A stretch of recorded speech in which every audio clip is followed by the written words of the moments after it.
তৃতীয় শ্রেণীর প্রাথমিক বিজ্ঞান। তো 2025 সালের এটি হচ্ছে 95 পৃষ্ঠা এবং এটি হচ্ছে 96 পৃষ্ঠার সমাধান।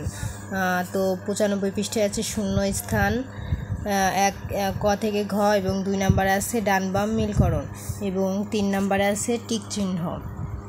তো 3 নম্বরে টিক চিহ্নর পরে আছে হচ্ছে 96 পৃষ্ঠায় আছে সংক্ষিপ্ত প্রশ্ন, এক ক থেকে গ 3টি, এবং আছে বর্ণনামূলক প্রশ্ন ক থেকে ঘ 4টি। তো চলো আমরা ভিডিওটি শুরু করি। তো এটি হচ্ছে সপ্তম অধ্যায় পানি। তো সপ্তম অধ্যায়ের সমাধান। তো সপ্তম অধ্যায়ের এটি তো প্রশ্ন আছে সবার লাস্টে, এবং তার আগে এই যে যেগুলো বক্স আছে এই ভিডিওটা কিন্তু আমি এই ভিডিওর আগের ভিডিওতে করেছি। তো তোমরা এই ভিডিওটি দেখার আগে তার আগের ভিডিওটি আমার চ্যানেলে খুঁজে দেখো, পেয়ে যাবা। ওই সমস্ত ভিডিও আমি একটি ভিডিওতে করেছি, কারণ এই 7 অধ্যায়ে এরকম এটা তো লাস্ট, তার প্রথম 7 অধ্যায় থেকে যে এই লাস্ট পর্যন্ত তো বক্স, এই 94 পৃষ্ঠা পর্যন্ত হচ্ছে লাস্ট। তো এই প্রথম 82 মনে হয়, এই যে আমি তোমাদের দেখিয়ে দিচ্ছি, এই যে 82 থেকে, এই 82 থেকে বক্স শুরু, তার পরবর্তীতে যা যা আছে এই যে, তো সর্বশেষ এই 94তে গিয়ে থামছে। তো এই 94 পর্যন্ত আমার ভিডিও আগে গত ক্লাসে আমি দিয়েছি, তো তোমরা দেখে নিও। তো তোমরা ভিডিওটি দেখে নিও। তো এখন আমরা সমাধান করব হচ্ছে 95 এবং 96 পৃষ্ঠা। তো ভিডিওটি শুরু করা যাক। তো প্রথমে শূন্যস্থানগুলো আমরা পূরণ করব। তো প্রথমে কি আছে, ক নাম্বারে আছে সমুদ্র হলো পানির ড্যাশ উৎস। তো কিসের উৎস হবে? সঠিক উত্তর হবে প্রাকৃতিক। তাহলে আমরা এখানে কি লিখব? প্রাকৃতিক। পয়রফোলা আকার প্রাকৃতিক, কয়রি তৈরসী ক প্রাকৃতিক উৎস। তারপরে খ নাম্বারে কি আছে, যে পানিতে লবণ থাকে তাকে ড্যাশ পানি বলে, তাকে কি হবে? লবণাক্ত পানি বলে। লবণাক্ত, লবণাক্ত, মধ্যে নয় আকার কয়তয়, লবণাক্ত পানি বলে। তারপরে গ নাম্বার আছে উৎসের ভিত্তিতে পানিকে ড্যাশ ভাগ করা যায়। তাহলে কি ভাগ করা যায়? 2 ভাগে। এখানে হবে 2, দয়রস্যই 2 ভাগে, ভয়াকারে গয়াকারে গে ভাগে, 2 ভাগে ভাগ করা যায়। এবং ঘ নাম্বার আছে হাত বা মুখ ধোয়ার পর পানির কলটি বন্ধ করে পানির ড্যাশ রোধ করতে পারি। তাহলে কি হবে? পানির অপচয়। তাহলে এখানে আমরা লিখব অপচয়,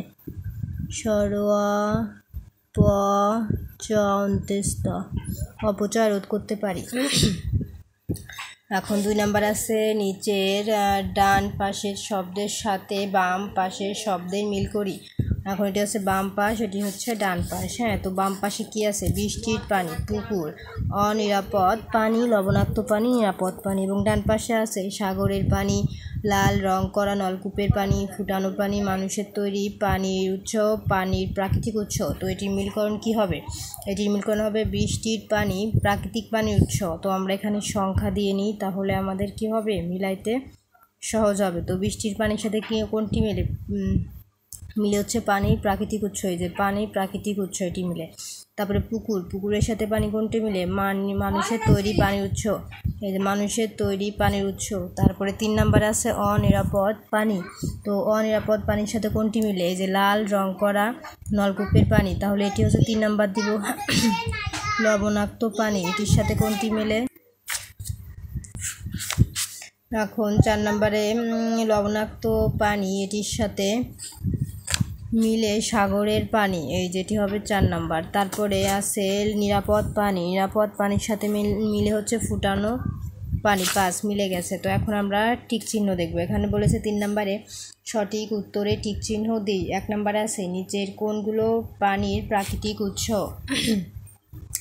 ক বৃষ্টি, পুকুর, খালবিল। খ পুকুর, পানির কল, নদী। গ সাগর, নলকূপ, কুয়া। ঘ বৃষ্টি, নদী, সাগর। তাহলে সঠিক উত্তর কি হবে? 1 নম্বরে ঘ বৃষ্টি, নদী, সাগর। তো আমাদের কমপ্লিট। এখন 2 নাম্বার আছে নিচের কোন পানি পান করা নিরাপদ নয়? নিরাপদ নয়। কোনটি হবে? বোতলে প্রক্রিয়াজাত করা পানি, সবুজ রং করা নলকূপের পানি, লাল রং করা নলকূপের পানি, তাপ দিয়ে ফুটানো পানি। তাহলে 2 নম্বরে সঠিক উত্তর হবে গ, লাল রং করা, লাল রং করা নলকূপের পানি। তারপরে 3 নম্বর আছে, নিচের কোনটি পানির অপচয় নয়? ক, কাপড় ধোয়ার সময় অতিরিক্ত পানি ব্যবহার করা, খ, দাঁত ব্রাশ করার সময় পানির কল ছেড়ে রাখা, গ, হাত মুখ ধোয়ার পর কলটি বন্ধ রাখা, ঘ, ব্যবহার করার পর কলটি চালু রাখা। তাহলে 3 নম্বরে সঠিক উত্তর হবে গ, হাত মুখ ধোয়ার পর কলটি বন্ধ রাখা। তো এটি ছিল আমাদের উত্তর। এখন আমরা চলে যাব 4 নম্বরের সমাধানের সংক্ষিপ্ত প্রশ্ন, 1 থেকে 3টি। প্রথমে আছে মানুষের তৈরি পানির 2টি উৎসের নাম লিখি। তো চলো আমরা উত্তরটি দেখে নিই। নাম হলো পানি সাধারণত প্রকৃতিতেই পাওয়া যায়। মানুষ নিজেদের প্রয়োজনে পানির যেসব উৎস তৈরি করে সেগুলোই মানুষের তৈরি পানির উৎস। মানুষের তৈরি পানির 2টি উৎস, 1 পুকুর ও 2 নলকূপ। এখন 2 নম্বরে বলেছে পানি না থাকলে আমাদের জীবনে কি হতে পারে এমন 2টি সমস্যার কথা লিখি। গ, দৈনন্দিন জীবনে পানির 2টি ব্যবহার লিখি। তো চলো আমরা উত্তরটি দেখি। খ নম্বর, পানি না থাকলে আমাদের জীবনে কি হতে পারে এমন 2টি সমস্যার কথা লিখি। উত্তর, পানি না থাকলে আমাদের জীবনে অনেক সমস্যা হতে পারে। এমন 2টি সমস্যা হলো 1 উদ্ভিদ ও প্রাণী বেঁচে থাকতে পারবে না ও 2 ফসল ফলাতে পারবে না। গ নম্বর, দৈনন্দিন জীবনে পানির 2টি ব্যবহার লিখি। উত্তর, দৈনন্দিন জীবনে আমরা বিভিন্ন কাজে পানি ব্যবহার করি। পানির 2টি ব্যবহার, 1 চাষাবাদের কাজে, ঘ রান্নার কাজে। তো এখন বর্ণনামূলক প্রশ্ন এখানে আছে ক থেকে ঘ নম্বর পর্যন্ত 4টি। প্রথমে আছে পানির অপচয়ের 4টি কারণ লিখি। খ, পানির অপচয় রোধে আমাদের 4টি করণীয় লিখি।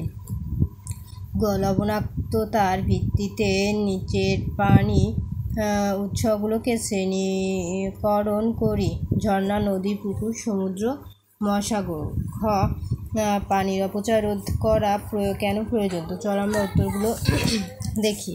এ হচ্ছে বর্ণনামূলক প্রশ্নের ক নাম্বার।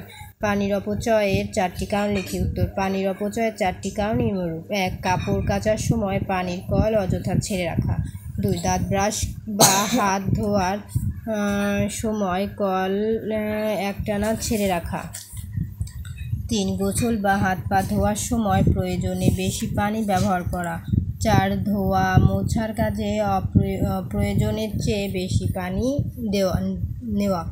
খ নাম্বার, পানির অপচয় রোধে আমাদের 4টি করণীয় লিখি।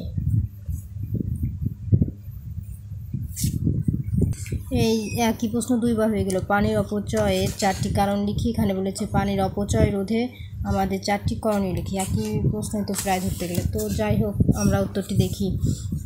পানির অপচয় রোধে আমাদের 4টি করণীয় নিম্নরূপ। উত্তর, কাপড় কাচার সময় পানির কল অযথা ছেড়ে না রাখা। 2 দাঁত ব্রাশ বা হাত ধোয়ার সময় কল একটানা ছেড়ে না রাখা।